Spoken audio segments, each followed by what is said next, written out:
Welcome students. Today we are going to discuss Unit 2 Read 1 AutoFab Technology.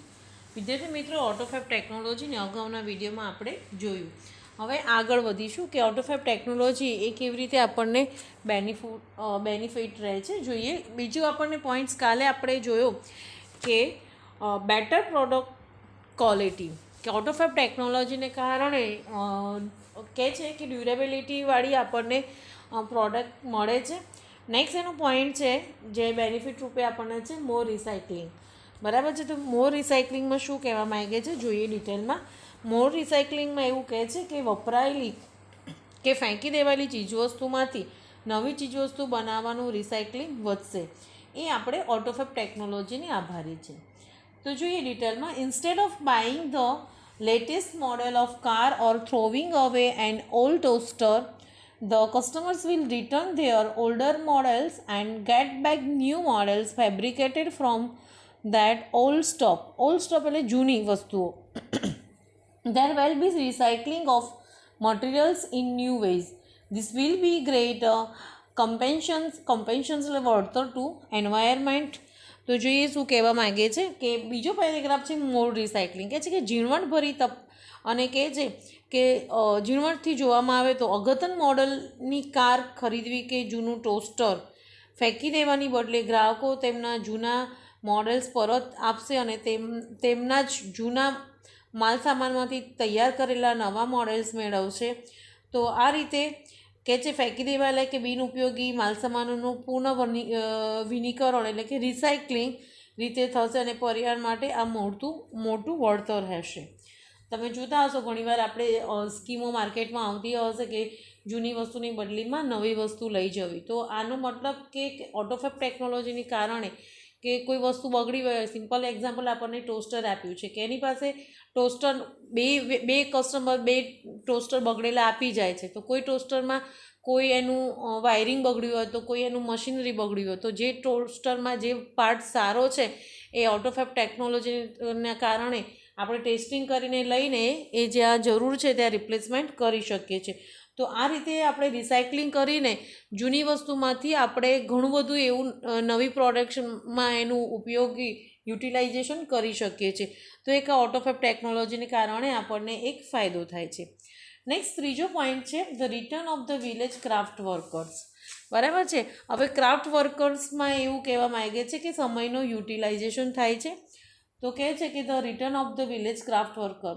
If mass production loses its economic advantages, huge centralized factories would disappear. કહે છે કે જો જથ્થાબંધ ઉત્પાદન આર્થિક લાભ ગુમાવશે તો કેન્દ્રીકૃત થયેલા જંગી કારખાના અદૃશ્ય થઈ જશે. એટલે કે મોટા મોટા કારખાનાની જરૂર પડશે નહીં. They will be replaced by smaller and community based facilities અને તેમનું સ્થાન નાની અને સમાજ આધારિત સગવડતાઓ લેશે. ચીજવસ્તુના ઉત્પાદન માટે જરૂરી માનવીય પ્રયત્નોમાં સતત ઘટાડો થઈ જશે. There will be continuous decline in the amount of human efforts need to produce materials, goods. Then the customers may be served better by a local owner and operate of a manufacturing shop. અને એક સ્થાનિક ઉત્પાદિત દુકાન ચલાવનાર અને માલિક તરફથી ગ્રાહકોને વધારે સારી સેવાઓ મળી શકશે. Thus the factories will become decentralized and the naturally talented village craft workers will be back with a bang.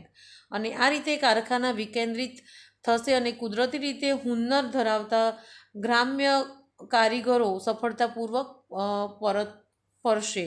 એટલે કહેવાનો મતલબ એમ કે દાખલા તરીકે એક મોટી ફેક્ટરી હોય, ફેક્ટરીની અંદર ઘણા પ્યુન તરીકે પણ કામ કરતા હોય છે, ઘણા મશીનમાં પણ ઓપરેટ કરવામાં પણ કામ કરતા હોય છે. તો આ મશીનરી આવી ગયા પછી 4-5 જણનું જે કામ છે મશીનમાં એક જ માણસ એ 4-5 જણનું કામ એક સાથે કરી લે છે. તો આવા ઘણા બધા માણસો એ બેકાર બનતા હોય છે અને એ માણસોને પછી એમને કોઈ કોઈ કામની આવડત ન હોવાને કારણે એમણે પોતે વિલેજ જઈને પોતાનું કામ સંભાળવાનું થાય છે. નેક્સ્ટ હવે એક ખાસ મહત્ત્વનો મુદ્દો છે કે ન્યૂ મેડિકલ ટ્રીટમેન્ટ, નવી વૈદિક સારવારો. તો એમાં ઓટોપેપ ટેકનોલોજી કેવી રીતે આપણને બેનિફિટ રહે છે જોઈએ. Soon the scale of autofac will shrink to nano structure level. Shrink એટલે ઓછું કરવું. ખૂબ જ ઝડપથી ઓટોપેપના માપક્રમ સૂક્ષ્મ માળખાગત કક્ષામાં આવી જશે. Then the size of newly manufacture medical instrument will be no bigger than a drug molecule. અને પછી તો નવા ઉત્પાદિત વૈદિક સાધનોનું કદ એક દવાના પરમાણુથી મોટું નહીં હોય. It will be possible to reconstructed ratified tissue and even a reversal of mature tissue decay will be done. અને કહે છે કે સમર્થિત સજીવ કોષોને પુનર્નિર્મિત કરવાનું અને પૂર્ણ વિકસિત કોષને મૂળ સ્વરૂપમાં લઈ જવાનું, નાશ કરવાનું શક્ય બની શકશે. The extension of human life span will continue. અને આ રીતે માનવ જીવનકાળ નિરંતર વધતો રહેશે. The health of old people will improve. અને વૃદ્ધોનું આરોગ્ય સુધરશે. It is likely that people will be gain the ability to painless redesign their bodies. અને લોકોને તેમના શરીરને દર્દ વગર ફરી આરોગ્યપ્રદ બનવાનું શક્ય બનશે. એટલે કે જોઈએ કે મેડિકલ સાયન્સ આ ટેકનોલોજીને કારણે ઘણું આગળ ડેવલપ થતું જોવા મળે છે. The combined effect of such change could be dramatic. આ પ્રકારના ફેરફારો સંયુક્ત અસર અકલ્પનીય હોઈ શકે છે. એવું માનવામાં આવે છે કે કહે છે કે it is believe that after some years a small mountain top, કે થોડાક વર્ષો બાદ કોઈ પર્વત શિખર પર રહેતો એક નાનો સમાજ કહે છે mount top community could be self sufficient with a collection of fabricators and a solar power generator. તો આ પ્રકારના સાધનો અને સૂર્યશક્તિવાળા જનરેટરનો સંયોગીપણાથી આત્મનિર્ભર થઈ શકે છે. નેક્સ્ટ કહે છે કે as the method of autofac advance the form of raw materials will be unimportant sophisticated autophac machines will be capable of rearranging molecular structures to generate any object from them.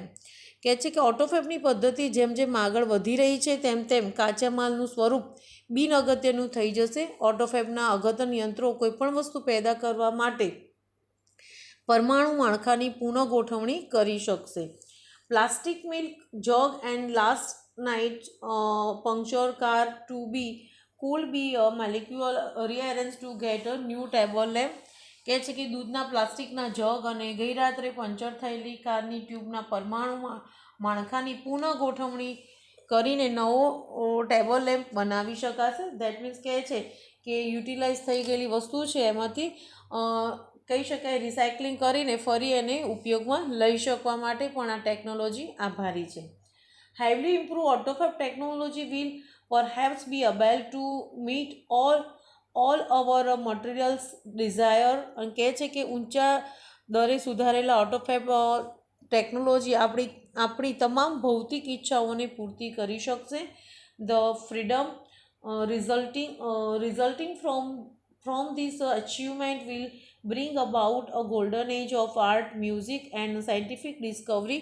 અને આ સિદ્ધિથી પરિણમનારી મુક્તિ કલા, સંગીત તેમજ વૈજ્ઞાનિક શોધખોળો માટે સુવર્ણ યુગ લાવશે. But the open question is whether people want such freedom and will rejoin in it. અને કહે છે પણ સાફ પ્રશ્ન એ છે કે શું લોકોને આ મુક્તિ જોઈએ છે અને તેમાં આનંદ મેળવશે.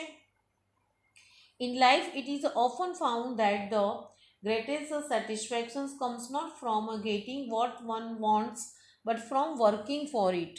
અને શું કહે છે કે લોકોને આ મુક્તિ જોઈએ છે એ તેમનો આનંદ મળશે. જીવનમાં એવું ઘણીવાર જોવા મળ્યું છે કે વ્યક્તિને જે જોઈએ છે તેમાંથી મહત્તમ સંતોષ મળતો નથી, પરંતુ એના માટે કામ કરવામાંથી મળે છે. The greatest challenges facing humanity as we process into અહીંયા કહે છે કે the greatest challenge of facing humanity as we proceed into the age of automated fabrication as to find a meaningful use for our cells.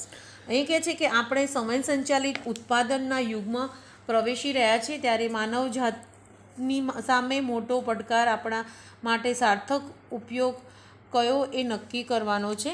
તો વિદ્યાર્થી મિત્રો, last paragraph આપણને એક કહી શકાય કે એક એડવાઇસ કે એક સજેશન આપી શકે છે કે આપણે સમય સંચાલિત, અહીંયા કહે છે ને કે સમય સંચાલિત ઉત્પાદનના યુગમાં પ્રવેશી ચૂક્યા છે. કહે છે કે as we proceed into the age of automatic fabrications, કે બધું મશીનથી કામ થાય છે. તો એક માનવ જાતિ માટે એક પડકારરૂપ એટલા માટે છે કે માણસને આપણે સેકન્ડ થર્ડ લાઇનમાં આપણને એ જ કહ્યું છે કે સાચો આનંદ કામ કરવાથી છે. મશીનથી જો બધું જ કામ થઈ રહેશે પણ માણસને એનું સેટિસ્ફેક્શન થશે નહીં. તો ઓટોફેબ ટેકનોલોજી આપણને ફાયદાકારક તો છે જ, બટ આપણને ફાયદાકારક તો છે જ, બટ આપણે એકદમ તો આ રીતે આપણે ઓટોફેબ ટેકનોલોજી લેસન આપણે જોયું, એને ધ્યાનથી વાંચી લેજો. નેક્સ્ટ આપણે આગળ એક્સરસાઇઝ જોઈશું. Thank you.